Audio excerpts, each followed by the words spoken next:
Hi, everyone, and welcome back to the Comics Lair. Just by the way, we're sponsored by Heroes Aren't Hard to Find and Heroes Convention. I'm your host, Nancy Northcott.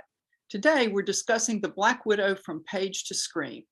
For most of us, the Black Widow is Natasha Romanov, but she's not the first to bear that name. There was a Black Widow heroine during the Golden Age, and Natasha's sister, Yelena Belova, has become the Black Widow. But today, we're focusing on Natasha. And this is a spoiler alert. If you have not seen the Marvel movies featuring the Black Widow, the Disney Plus Hawkeye series, or the 2020 Black Widow movie, we will have spoilers. Natasha's kind of all over the place, and we're going to go there. So if that would spoil it for you, you might want to wait to watch this later. I'll start by asking our panel to introduce themselves and tell us a little bit about their interest in Natasha Romanov, the Black Widow. Mike, you want to start?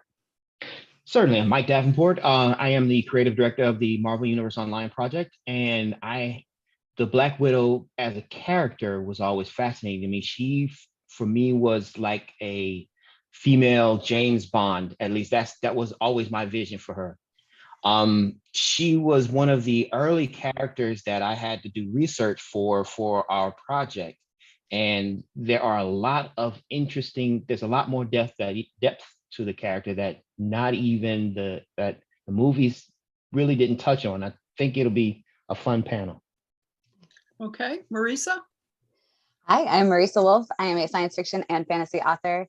I also love the James Bond aspect. I love the spy, double agent, triple agent. Like, she's gotten some really cool storylines over the years, and just, you know, her skills are usually respected, which I enjoy with female characters in the comics. So yeah, I'm looking forward to talking. Darryl? Hi, Darryl Mansel. I'm the host of the Paprika Podcast Network. Always been interested in the spies and the spy craft. As a person who was formerly a member of the U.S. intelligence community, that's one of the things that really drew me in. So I love double crosses, triple crosses, and all that good stuff, and just seeing, you know, the action and adventure of it all. It's particularly, you know, in a male-dominated type of deal, seeing her stand out. It's always a fun pleasure to read or watch. And my feelings are pretty much the same as everyone else's. One of the things I like about Natasha is that in an era where there were very few women in comic books who took names and kicked butt without ever having to be rescued, and I'm sorry, Wonder Woman, that means you, she really stood on her own. So let's start by looking at where we first discovered the Black Widow. Marisa, what about you? Probably, there was a crossover, and I should have looked this up, but at some point with X-Men, because I was a huge X-Men nerd, and then Black Widow showed up, and I was like, oh, maybe I should be reading Avengers. So that was my intro. I will look it up at some point during this panel what that was, but I remember her hanging out with the X-Men. I was like, she is super fun. I need to know more. And did you follow her from there on, or did you just go, she's interesting, and then find her later? I started reading some Avengers comics. I still was very much like X-Men first. I think that's also around the time I got super into Excalibur. So I didn't follow her specifically, but I was really excited when she popped up in Iron Man. And then, you know, my feelings went up and down. Movies, my feelings went up and down based on who was writing her through that process. Okay. Darryl, what about you?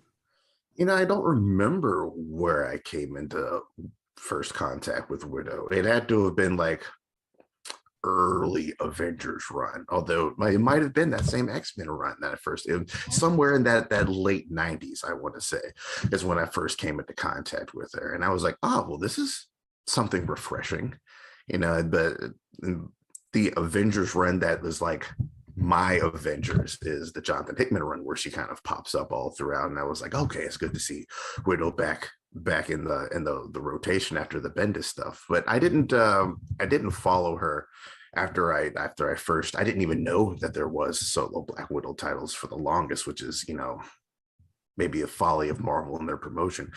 But once I did, you know, get a little bit more into the characters when I started doing my research, and then I picked one that looked the most interesting and then hopped in, and I've been in ever since. Okay, Mike? Well, my first encounter with her, I would say back when she was a love interest of Daredevil. Mm. And that I was kind of surprised by the character. I always felt like she kind of seemed out of place. Like it was fun, their dynamic that they had, the dynamic that they had at the time, but I always felt like, wow, what is this spy doing in Hell's Kitchen? And and then when she moved on again and she got picked up into the Avengers, and that's when I started paying more attention to the character.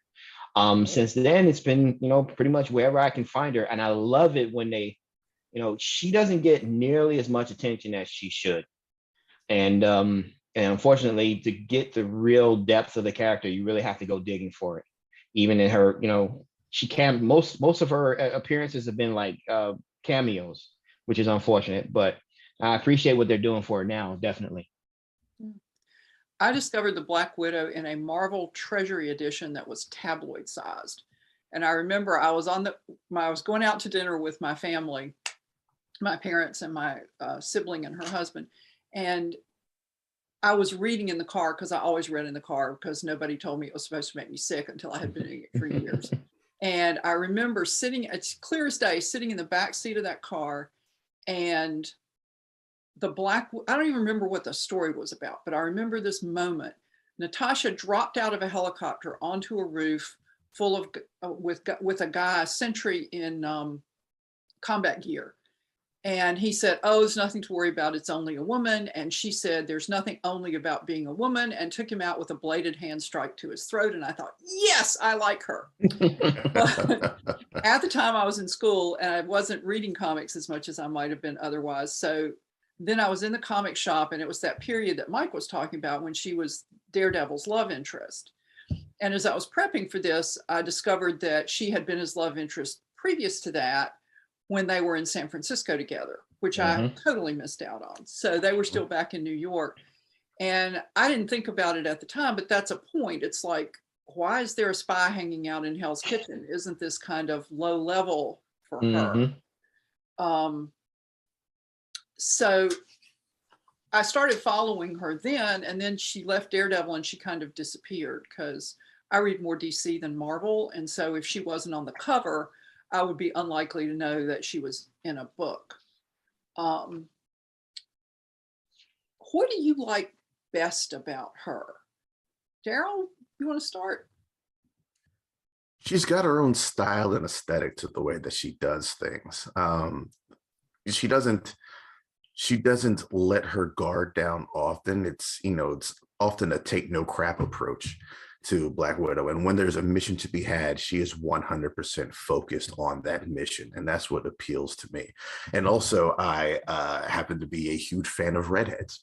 So that that doesn't hurt either. And it always seemed weird to me as a spies or people who generally tend to blend into the population, their location, that a redhead sticks out like a sore thumb amongst the population, no matter where you are, especially with that red hair. But that's always seemed to never really come into play all that much. But yeah, it's just her get it done attitude is one of the things that I love best about her, and that's what appeals the most. Yeah, you and Dick Grayson with the redheads. And she actually, her hair was black in her original appearances. So I don't know why they decided to change it, but maybe it's a good way to visually, I guess, distinguish the character from, because she really sticks out if you look at like a spread or a splash page or whatever. But from a visual, from a creative design, looks great. From a practical design, not too much. Not too much. Well, I think, who was going to say? She probably has a whole closet full of wigs, though, for sure. Yeah, for sure. Go ahead, Mike. What's your feeling on that? Well, I put it this way, for Black Widow, she is I got into a discussion not too long ago about the character. Of course, we were talking about a hypothetical Black Widow game and what it would entail. And I said, well, I would say if I had to put a game together like that, it would be a mix between GoldenEye and Hitman. Okay. It would be a combination of GoldenEye and Hitman, because contrary to popular belief, Black Widow is actually an assassin. She kills people on command. And what I found out doing research is that she actually had to back away from being an Avenger because she was ready to DX a villain. And if it wasn't for Hawkeye covering it up for her, she would never have become an Avenger. She was ready to kill someone. But that's basic. I mean, that comes from her training in the Red Room. She kills people. No, I mean that kind of gets watered down, but she is a master assassin. And that's what I really like about the character. She's a I mean, she covers all the bases of a super spy, including the killing part. Yeah. Well, I think her hair went red about the same time she got out of her blue fishnetty looking costume. Yes. Oh, nice. So maybe they did it so her hair would show up against her suit. I don't know. I mean, I didn't even know she once had black hair until I started looking into the character's history. So they retconned Natasha's youth in the comics and in the Black Widow movie. So in the comics, they changed it so that she was trained by Wolverine and by a brainwashed Bucky Barnes with whom she had a relationship at one point. And that's kind of all gone away. But picking up on Mike's comment about her being an assassin, she started out as a villain, first appearing in Tales of Suspense number 52, The Crimson Dynamo Strikes Back. And that's when she had the black hair and the blue sort of female superhero standard bathing suit costume with blue leggings and sleeves that looked kind of fishnetty. And so she teamed up for a while with Hawkeye, who, according to Comic Spine, was then a, quote, wanted man by mistake, close quotes, and they had a relationship. And the movies seem to have picked up on that. So what do you think of their dynamic in the movies? Mike, you want to start us? I like the dynamic in the movie a lot better. Equals on the other side, on opposite sides of the line. That was perfect. I mean, you go back and you look at their relationship in the comic, and it really feels like, I know the relationship felt forced between them, probably a result of writing at the time. You know, this was what, early 90s, maybe even late 80s when that came out, with her and Hawkeye having an actual love interest relationship with one another. I like it a lot better in the movies, where they look at each other as professional equals. The whole spy versus spy thing. Marisa? I'm writing a whole line of novels of spy versus spy. So Mike, I'm super into it. Yeah, I love, I think part of the issue might have been, I don't know if the actors had a lot of chemistry or what, because I know when they were first on screen together, everyone's like, oh, they're totally going to get together. It's like in the comics. And I was like, I mean, I don't know. But we said that about, or people said that about Captain America and Black Widow too, which could have been interesting. But regardless, I love seeing legit platonic friends on screen, and who just like kick butt and take names together like that. They had a well-lived in dynamic, and I really liked that. Like, it made me think, yeah, these characters existed before the movies. How nice. Like, it was a nice, yeah, it was a nice dynamic. And I also liked when they finally introduced Clint's family, how her name's not Linda, that's her real life name. Laura? Laura, thank you. So similar. That Laura and Black Widow were actually like tight, like they were friends.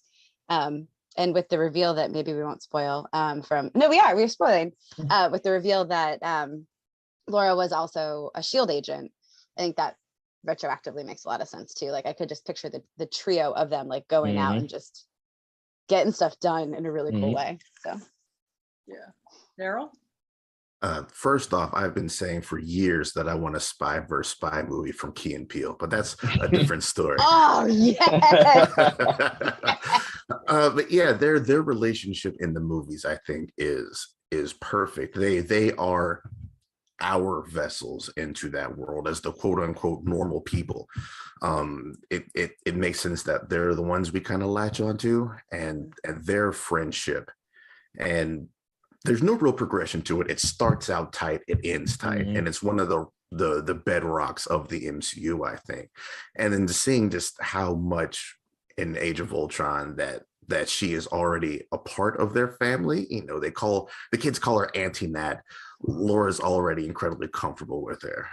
It's just it's a wonderful friendship, one of my favorite friendships in the MCU. So I much prefer the movie relationship to the comics relationship. Comics wise, give me that Natasha Bucky relationship. That's what I like more.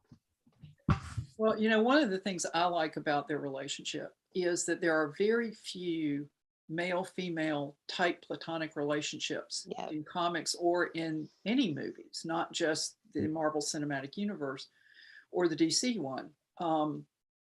And picking up on what I think it was Marisa said about they existed before this movie, I liked the way that they dropped hints, like when at one point she says to him, it'll be just like Budapest. And he says, you and I remember Budapest very differently. And then after he's been brainwashed and she's taking care of him, I forget what his line is, but she says something like, well, I try not to judge people on their worst day. And he says, maybe you should. And she says, you didn't. And so that implies that this whole history that we really never learned all about. I'm sort of hoping that at some point they'll do a movie and tell us about Budapest. And then, you know, when he's Ronin and he's out there killing all these Yakuza guys, she's the one who comes to get him. And he says, don't give me hope. And she says, I'm sorry, I couldn't give it to you sooner in Endgame.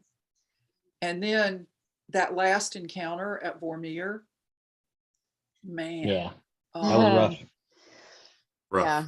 Yeah. On one level, I'm really ticked off about it because they killed off one of the few awesome women featured in the movies. But the emotional content of that scene, I thought, was so well written.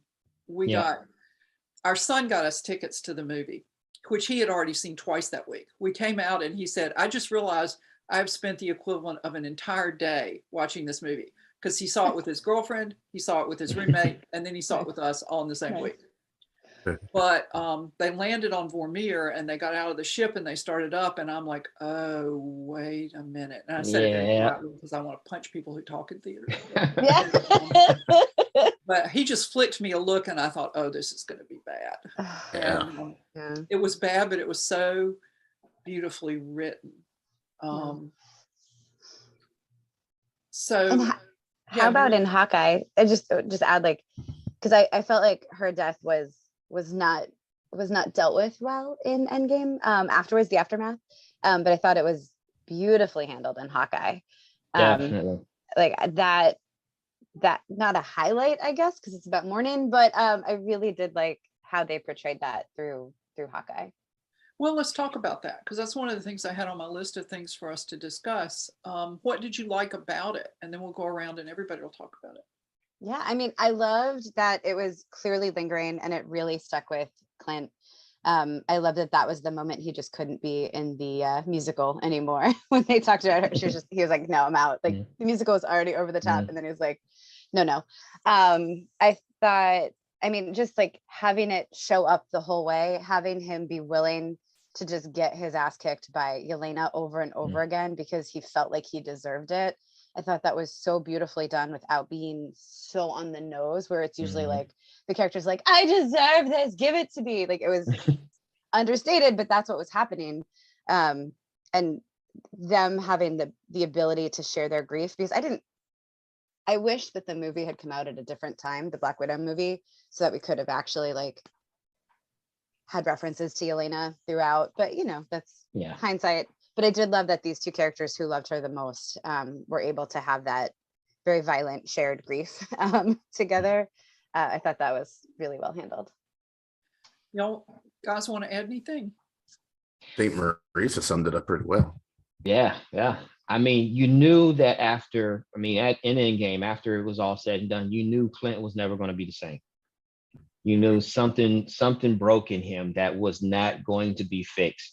So when the whole thing with him becoming Ronin happened, it felt like, this is what someone in his position would fall to when he felt like he had no other options to deal with his grief. He went to what he knew. And I'm glad that in the Hawkeye TV show, they finally addressed that grief and that loss of what we now know is his best friend.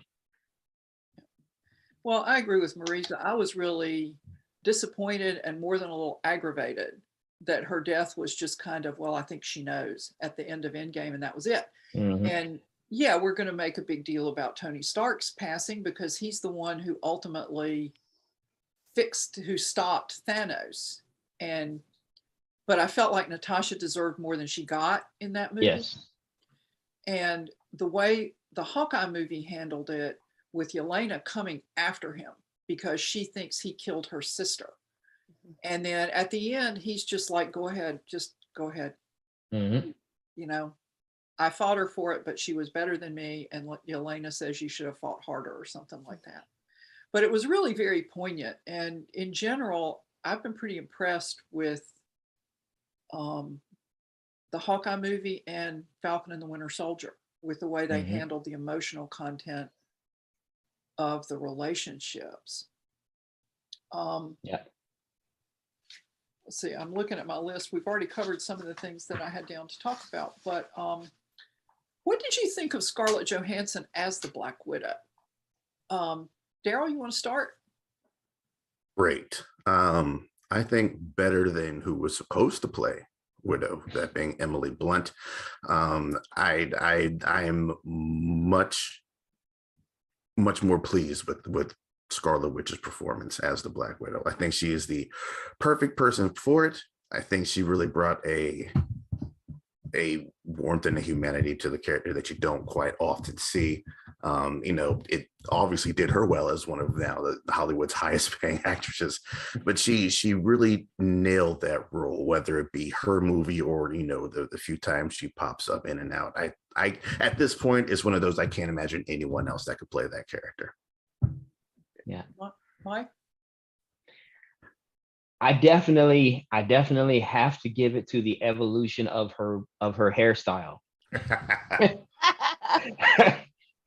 because in the Iron Man movie when she first appeared, I thought, okay, I know who this character is, but man, that hairstyle just seems like someone went a little bit overboard. And then over the progression of the character, you see her hairstyle become more about business. This is the best way to describe it. This is an agent's hairstyle now. Not just, I know they put her in there for eye candy in the beginning, but you saw that she had the skills, and then eventually her overall style began to reflect that, and I appreciated that too. And Scarlett Johansson she crushed it. I absolutely. And you say, oh man, Emily Blunt. I somehow just can't see it, but Nope. Marisa? Yeah, I think they summed it up well. She always had this like sense of humor underneath that I feel like is how in the real world, someone like Natasha would be able to get through this like evolution of her life of just like, this is ridiculous at all times, but all right, I'm gonna handle it. And I thought she sold that really well. She was great. My first reaction was Scarlett Johansson, really? Because she was not one of my favorite actors, but I think that might have been more a function of the types of roles that she had played, which were just in movies that didn't particularly appeal to me. And by the end of Iron Man 2, I was like, well, okay, this is going to be good. And it's like you said, I can't imagine anybody else playing that role. And I think it's terrible that they waited so long to give her a movie until after her character was dead. In the cinematic universe timeline.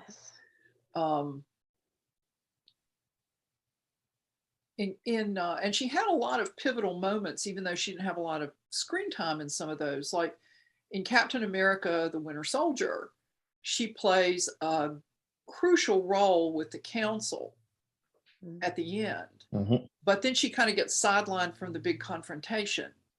And what did you all think about that? Marisa, you want to start? Yeah, I I thought she got to be a spy in that movie, right? Like, poor Steve. He couldn't go undercover. Come on, he's Captain America. He would have been Right. like on the news, like, this is what's going on, guys. So she really drove the action there and like keeping him moving forward and like helping connect to the base, helping get in front of Robert Redford. His character was not that name, but you know, just to like do those things. Having trouble with names today. And I didn't so much mind her not being part of the final confrontation between Steve and Winter. Like that was fine. Like it made sense that she was there getting people out, doing that confrontation, like just showing up. I thought that was very spy throughout, and I liked that a lot. Okay, Darryl? I think her inclusion into Winter Soldier is one of the smartest things that they have done in the MCU, because how do you reflect a modern Cap in a modern, or an outdated Cap in a modern world? Is you the best way to show him sticking to his convictions is to pair him with someone who is a morally loose character, and test his convictions, therefore strengthening his convictions. And I think the interplay between Steve and Natasha in the Winter Soldier is some of the best that we've gotten in the MCU. And as far as the the climactic third act, everyone just kind of has their assigned roles, right? Falcon's got to help put the chips in, and Steve has to have that final confrontation with Bucky. So putting her there with Alexander Pierce to kind of disrupt things from the inside out, so Fury can get in there. I'm okay with that. And like Marisa said, that's part of the spy crowd. I think that's the first time we get that MCU's version of the Mission Impossible false face and all that kind of good stuff. So I think her in Winter Soldier and her in Civil War are my favorite Black Widow appearances. Yeah. Mike? Honestly, there are probably whole movies that you could make about what she does in the background to set up these scenes for the main characters in these movies. Everyone's right. It's smart that she wasn't in the main in the end sequence, the big bash and everything. I get it. She's kind of out of her depth with all of these crazily powered characters around her, but there's a lot going on that she makes happen in these movies that are critical. She is a critical support character for everything else that goes on in these movies, and especially in like I said, Civil War and the Winter Soldier. I mean, crucial. But there's so much you could have done with the character, and agree, again, like everyone says, that movie. By the time they made that movie, there were critical points that were just missed. There was a hot time to have made a Black Widow movie. And I think right after in between Civil War and the Winter Soldier would have been a perfect time for a Black Widow movie. And they missed it. Yeah. Like the time the movie took place in. If only you could have done it. If only, right. Yes. Yeah. I was at a con and they were selling a t-shirt in the dealer's room that I can't remember exactly what it said, but it was something about boycotting something until the Black Widow gets a movie. And I had to run to a panel, and when I came back, they had sold out. Yeah, yeah. I missed it. I totally missed it, because I would have worn that t-shirt gladly. Yeah. And I have totally lost track of where we are. I got so absorbed in the conversation. Go to it. I love it. Okay. The final confrontation. Yes. It was interesting to me for a reason that has nothing to do with Black Widow, because the council member she was impersonating was played by an actress named Jenny. I'm not sure if it's Agater or something altogether different, but she was the love interest for Michael York in Logan's Run way back at the dawn of time. And I've always been fond of her because of that movie. So it totally took me by surprise when the face changed and all of a sudden it was Scarlett Johansson. Mm-hmm. And I have a tendency to always want to see the superhero women involved in the big finish, just because they very often are not. But I think in that movie, it was really good that the secondary role as hero to Cap was performed by Falcon, because it really kind of helped set up their dynamic. And that's another friendship that really didn't get explored as it might have until after one of the characters was dead. Falcon and the Winter Soldier. Mhm. So it'd be nice if they would explore these things before one of the characters is dead. You know, there are avenues other than grief that we could go through to explore Yeah. characters. Yeah. So weird. Yeah. Yes. Yeah. But speaking of relationships, what did you all think of Natasha and Bruce Banner? Darryl, you want to start? Oh boy. I find it an odd pairing, and I'm not sure what Whedon was going for. I think the sentiment he was going for is these two people find themselves monstrous for two completely different reasons, and they find commonality in that those feelings of being outsiders is what I think he was going for. And also in the fact that both of them are incredibly wrong in their thought process. You know, Bruce thinks of himself as a monster when he's one of the warmest, kindest people in the MCU, and Natasha thinking of herself as a monster because of her past, when you know, she apparently doesn't realize that she's taking great leaps and bounds to rectifying that past and changing, becoming, but still it's an odd pairing. I'm not sure if it's romance angle just to give the female a romance angle, and you know, Thor's hung up with Jane, Cap's kind of hung up on Peggy, so you're quickly running out of options as to who to pair her up with. So it's like Bruce Banner got picked last for the basketball team, so he got kind of stuck with Black Widow. It never really made sense. It is impactful at the very end when he turns her off on the Quinjet. I will say that, as much as I don't really feel that relationship too much, him turning her off when he is in Hulk mode to just kind of go be by himself is a well done scene. But for the most part, didn't quite grab me. Mike? I have to agree. I saw that relationship and I said, we could have had this whole movie without ever acknowledging any of that. Any of it. It really only served the purpose of her being a control function for bringing Bruce back down when he's the Hulk. And, you know, it was a plot function that was quickly forgotten in movies after that. So it's... Marisa, you're nodding. You want to add something? I mean, I still have issues with the I'm a monster because of my uterus. But you know, that's fine. It couldn't be like because I killed a lot of people, I was an assassin, brainwashed, like it's my uterus. It's fine. So I didn't love that. I do think what they could have done, like, so Mike was just saying about acting as a control function. Hulk is chaotic violence. Natasha is very controlled, purposeful violence. You could have done something really cool, and how then like Widow can talk down Hulk without it being like, because I love her. Like it's just like the only appeal. Come on, man. So I didn't love that. I thought also, like Darryl was saying, there was some interesting piece in there. Like the they think they're monstrous and they're wrong. That's brilliant. I wish the movie people had thought that deeply about it. Because I think any of those things could have been so interesting, but the like, I love her and we'll never speak of this again, was just like, okay. Yeah, okay, yeah. Yeah. Well, you know, I write science fiction and fantasy, but I also write romance. And one of the important things about any romantic relationship is there has to be a foundation in the characters for it. And the controlled violence versus chaotic violence and the monstrous feeling are decent foundations, but they were never laid. We're left to guess what it is that draws them to each other. And I don't think a romantic arc works unless the reader or the viewer understands what these characters see in each other. And that was never, you know, as you all said, that could have been so great had they pick one and address it, you know? Right. But they didn't do that.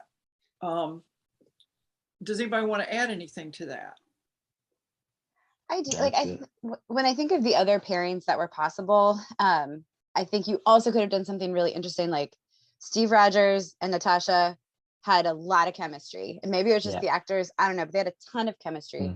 So you could have done something really cool with them about trying to put their past behind them with each other. Like that could have been really, that's where I thought they were going. Especially when she was trying so hard to fix them up with other people. She's like, I need you to be with somebody like Deborah from accounting so that, you know, I can ignore that I'm attracted to you. Cool. Like do fun stuff like that.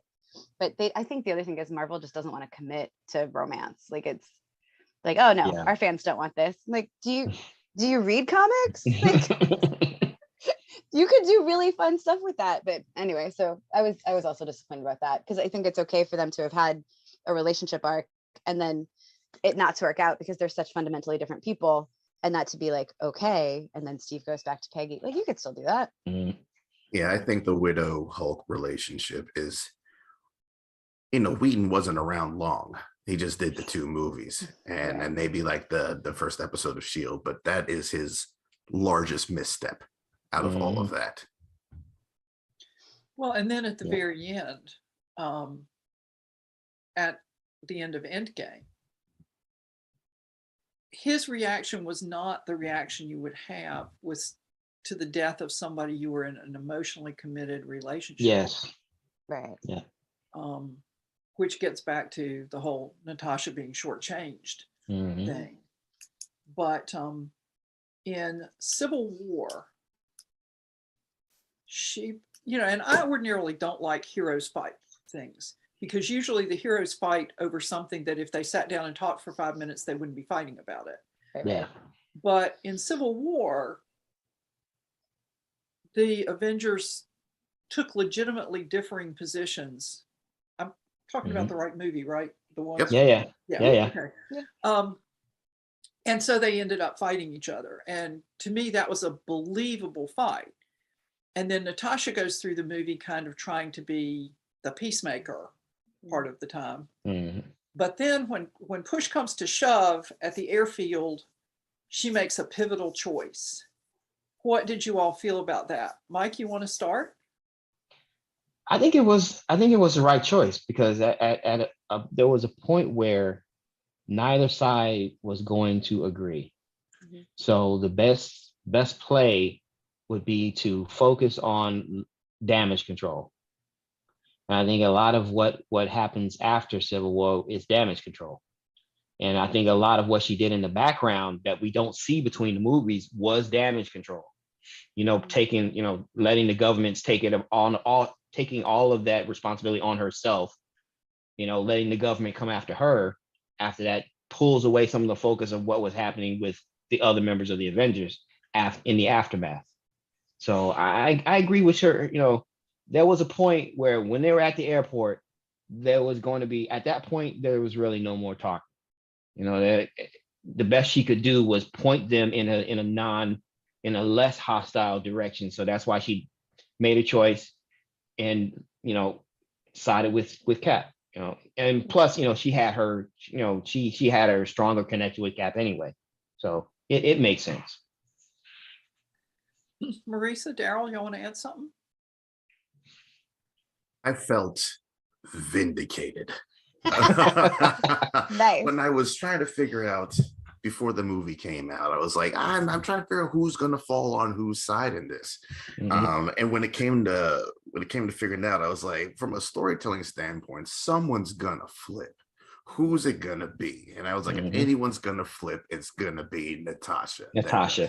Yeah. And when it happened, I was like, yes, I had money on that. I won $5 on that. So thank you very much, Marcus and McFeely, for writing that out for me. You know, Nancy, going back to what you were saying about things that fighting over stuff that could be discussed out. I think one of the reasons I love Civil War is because they try that not once but twice. When the Accords are first introduced and they're all having that discussion, and you know, when Vision has the whole, you know, conflict breeds challenge or whatever it invites, or you know, whatever it is he says there, like that's a great conversation. And then just between Cap and Tony, when you bring out the FDR Lend-Lease pens, and that whole conversation, that last try at diplomacy before the action goes down. it's good that they put those scenes in there to try to talk it out. But I feel like Widow was, definitely trying to be the glue that held these two together, and unfortunately, it just wasn't enough. Emotions were running way too high. But that her trying to be the glue, like I said before, Civil War and Winter Soldier are my favorite Nat appearances, is because she was trying so desperately to keep the team together, just couldn't do it. Yeah. And she got to be so in character the whole time, right? Like her and Clint, like, we're still friends, right? Well, it depends on how hard you punch me. Like, I mean, you got like great character moments, great character beats, and you could tell the whole time it was killing her.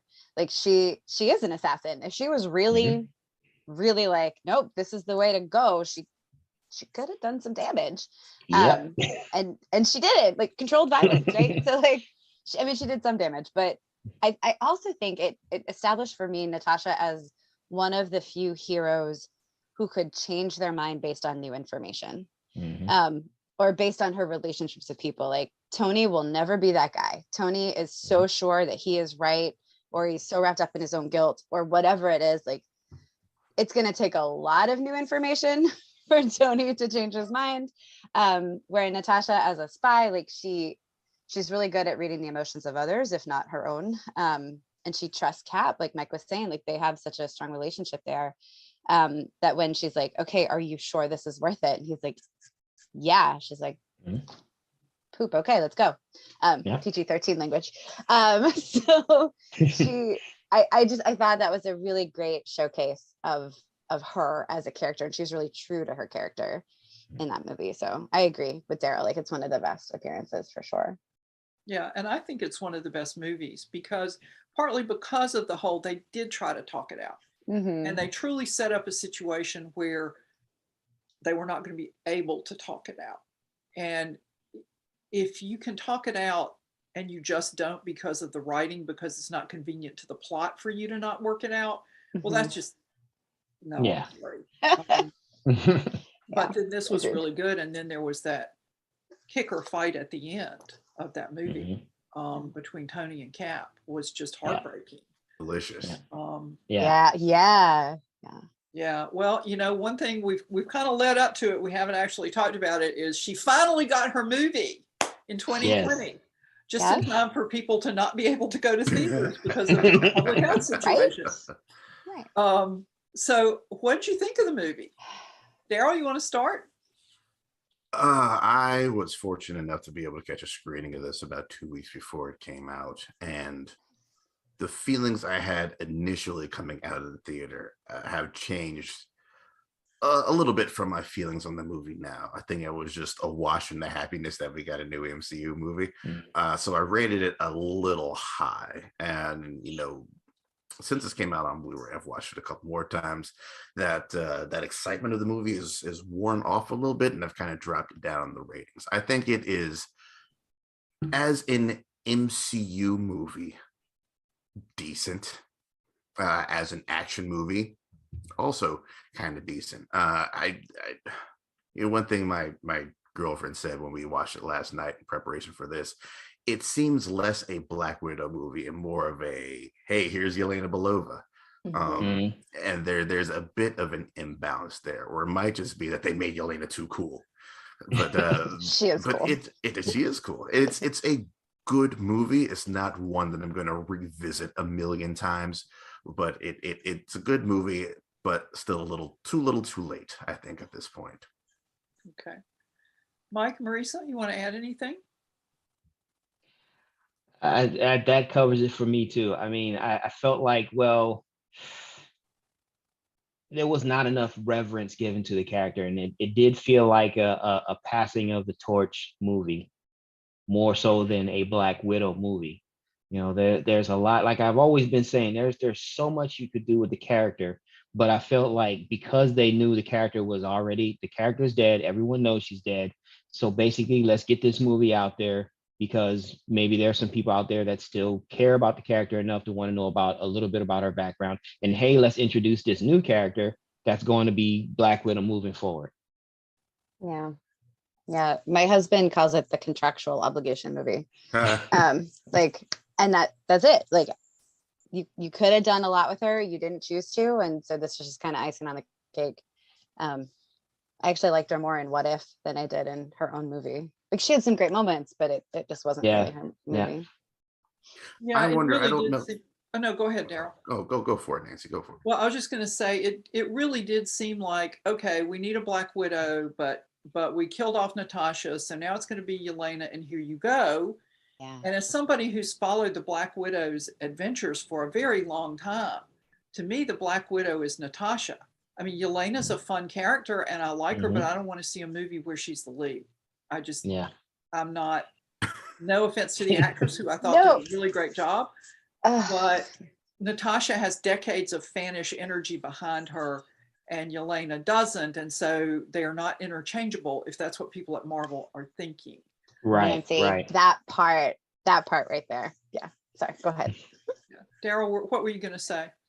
I'm wondering if you gave us the exact same movie just earlier, if the opinions would have been the same or as different as mine ended up being. But then you put it earlier that it's not anything part of the Infinity Saga, so that might have taken people out. I'm just interested in seeing how things would have been received had we gotten that movie at a different time. Well, you know, it could have been set during the same time frame as the whole long stream of the Infinity Saga. It just wasn't, because they had to do it like a retcon because the character was dead. Whereas had they gotten off their collective corporate duffs and done this movie sooner, for me, there was too much of the Red Guardian buffoonery in it. Yeah, that's a good point. And You know, the actor was good. He had a great job, but it just, I wanted a Black Widow movie that was about the Black Widow and not, for me, the family dynamic didn't add a lot, let's just say. you really summed it up for me, Nancy, in a way I hadn't thought about. That movie coming out when it did very much made it seem like, Natasha, Yelena, blah, blah, whichever, you're fine. And I love Yelena. I think she's a delight. But I think had that movie come earlier, like in the time it was actually set in the movie time, to Darryl's point, then I think to Nancy's point, they wouldn't have felt as interchangeable. It would have been more like, here's a new dynamic. And then if we could have seen Natasha and Yelena in action together in some of these things, that would be awesome. Because those few moments we got of them together, freaking fantastic. And I would have loved Yelena to have made that, like, do the superhero pose and then be like, ugh, gross, in front of like another Avenger. Like, that would have just been fun. And like see her make fun of other Avengers and their shenanigans. Like I think giving Natasha a little sister is kind of brilliant. And giving it later when she's already felt so unrooted for so long. But because we never got to see it in the lens of her other family, it didn't hit as hard as it could. My major complaint about that movie is Taskmaster. And not the gender flipping of it, because Olga Kurylenko is dope in everything she does. It's the lack of Taskmaster we got in that movie. Like, that's one of the coolest villains out there, mimicking all of the Avengers' different fighting styles, and we get so little Taskmaster. That bothers me. I would have liked a lot more action out of her. And you know, it's still out there-ish. I don't see where you fit that character back into the multiverse or whatever it is we go forward to phase 4. Unfortunately, I think that might have been, it feels like a very phase 1 movie in the sense that it's like, all right, kind of a weak villain, dispatch him quickly.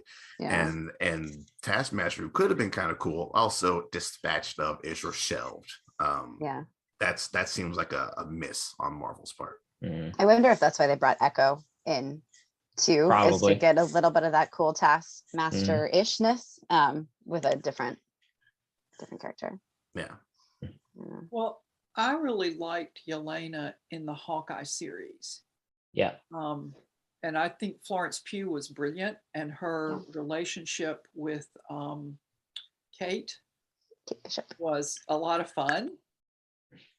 So has anybody heard anything about, and you know, spoiler here, you're not swearing that that's going to happen. Have you heard anything about where they're planning to go with that? Oh, no. Well, I mean, if they are running up to the Thunderbolts, or the Dark Avengers, or whatever it is they end up calling it, more likely the Thunderbolts. than Dark Avengers. I assume she will be on the nastier side of things with the Thunderbolts than she will be lining up with the Avengers. Like I feel like there could be setting it up for the heel face turn, but we still got to get a little bit of heel out of her with her being on the Thunderbolts. At least that's where I'm hoping to go with that. Yeah. Or she'll do like a Natasha flip at the end, like she'll be on the Thunderbolt side, but then there'll be a key moment where she does the Natasha, like, wait a second, Kate Bishop's over there. So if you could do any Black Widow movie, you're in charge of the Marvel Cinematic Universe, what would you do? Let Mike. Let me. Please. Oh, yeah. Okay. I would have had her be the one to discover that Hydra had infiltrated S.H.I.E.L.D. Yeah. There's a whole movie right there. She's the only one that realizes that for the last 70 years, Hydra has infiltrated S.H.I.E.L.D. And now she is the most wanted person on Earth. That would have been a movie. And you could lead it up to, you could have led it up to the Winter Soldier.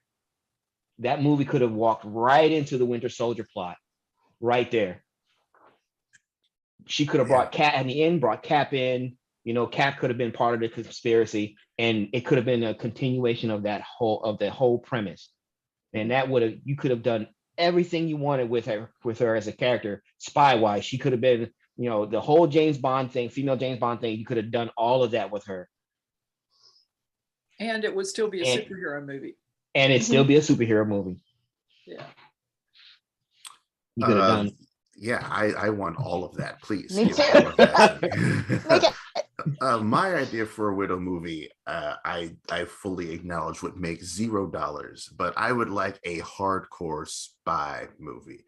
Give me Tinker Tailor Soldier Spy in the Black Widow. Cut out the actiony bits, and just show me the craft of spying. Give me a couple of gadgets. Give me the social engineering. Give me the influence over people. Yeah. The blackmailing, all that kind of good stuff. That's what I have liked to have seen. Kind of how we got that sort of at the beginning of the Bourne, showing how he did things, and then the later Bourne movies that kind of skip over that because we've seen it already. All right, he broke into this place. You saw how he broke into the place in the first movie. We need to show that in this movie. He's in the place now. They skipped over that, but just give me spycraft. That's what I would have liked to have seen. Yeah. I want the combo of Mike and Daryl's movie. I want that. I want the spycraft of hunting down Hydra. Because before I was like, I want the training with Wolverine, like I want the X-Men Black Widow crossover on screen, but that's better. I want this one more. Well, I also pitched go ahead. Nancy. No, go ahead. I had pitched an idea long ago about the story she tells Cap in Winter Soldier of how she got that scar. Yes. That's the story I would have wanted to have seen as well. Her getting that guy out, having to fight the Winter Soldier, being shot through, and all that good stuff. I would have liked to have seen that as well. Yeah, those would all be really cool. Like I said earlier, I would like to see a movie about Black Widow and Hawkeye with the Budapest thing. Yes. And the romantic in me would like to see a Daredevil Black Widow team up with Charlie Cox doing something in New York. I mean, I thought Charlie Cox's Daredevil was brilliant, and I'm amazed that they have not made more use of that character.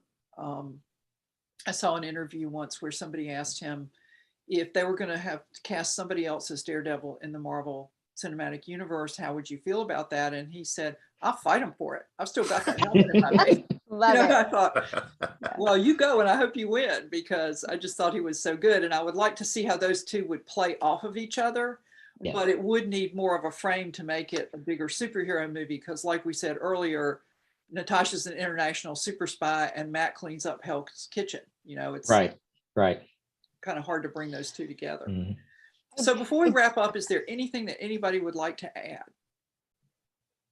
Yeah, I got one thing, man. If you're going to read anything, I think this is where you start. Black Widow's The Finely Woven Thread by Edmondson and Phil Noto. It's Phil Noto's art is what drew me to the whole thing, and then it's Edmondson's treating of the character of it, that kind of have more of a bit of the spycraft angle than the all-out action angle. I think that it is a great jumping on point for people who are looking to read about the character, but don't know where to begin, because that's always the issue with Marvel and DC, is that years of history, you don't know where to start. I think the finely woven thread is a great jumping on point. As long as you know who Black Widow is, the rest will come naturally. Yeah. Well, and I I'm heard enjoying Mike- the current Black Widow comic book. I'm a little bit behind on the reading because I'm behind on my reading of everything. But I noticed Yelena was in the last issue I read, and they had kind of an interesting dynamic with that. Also a fun run. Nice. I definitely want to check that out. I heard Mike had some fun facts for us. I do. Fun facts. Did you know that at one point, Black Widow actually had a version of the super soldier serum? It was actually as strong as Captain America. That makes sense. And fun fact, her costume at one point actually allowed her to cling to walls like a spider. Huh. Huh. Fun. And another last fun fact, the point of her being called Black Widow was the fact that her husband, her first husband, actually died, leaving her a widow. A widow. Yeah. Now I want a Black Cat, Black Widow team up where Oh, they're that would like be- just messing with Spider-Man. That's what Yeah. I want now. Like, oh, I can cling to walls. Amazing. Okay, anything else?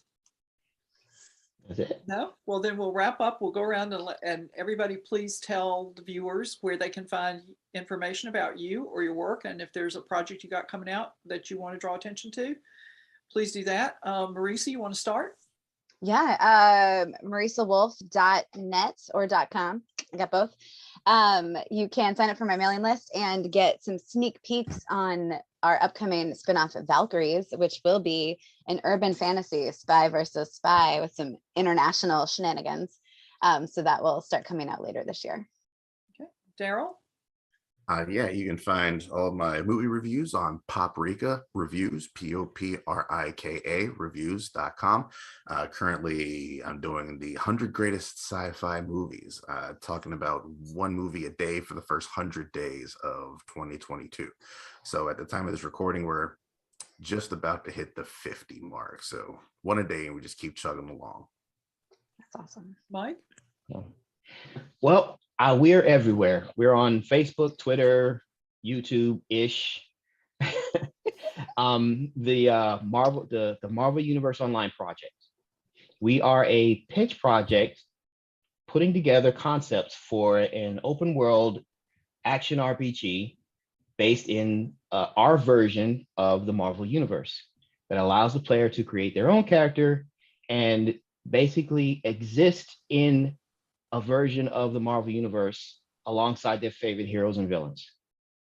Now, our website is www.themarveluniverseonline.com, where you can find the entire structure there.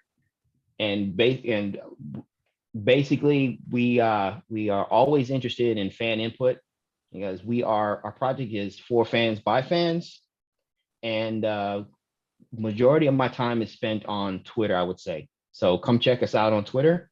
Of course, the Marvel Universe Online project, where that or our Patreon page, we're always looking for assistance with the project. You know, come talk to us. I am always online. Nancy can attest to that. So that's our project. You will be, I guarantee you will be amazed. All right. You can find me at nancynorthcott.com or frequently here on ConTinual. I do write science fiction and historical fantasy, and my latest releases are actually paranormal romance featuring mages who are my versions of superheroes. In my head, they're all wearing capes, but you know, that didn't quite work out for marketing purposes. So they're mages. The first two books, Sentinel Mage Sentinel and Renegade Mage, are available. Now, I always flip the title of that book, and considering it's my book, it's weird I flipped the title. Legit, yeah. Anyway, I'd like to thank all of the guests for joining me today. It's been a lot of fun, and thanks to our sponsors, Heroes Art Hard to Find and the Heroes Convention. And for more information, you can visit www.heroesonline.com.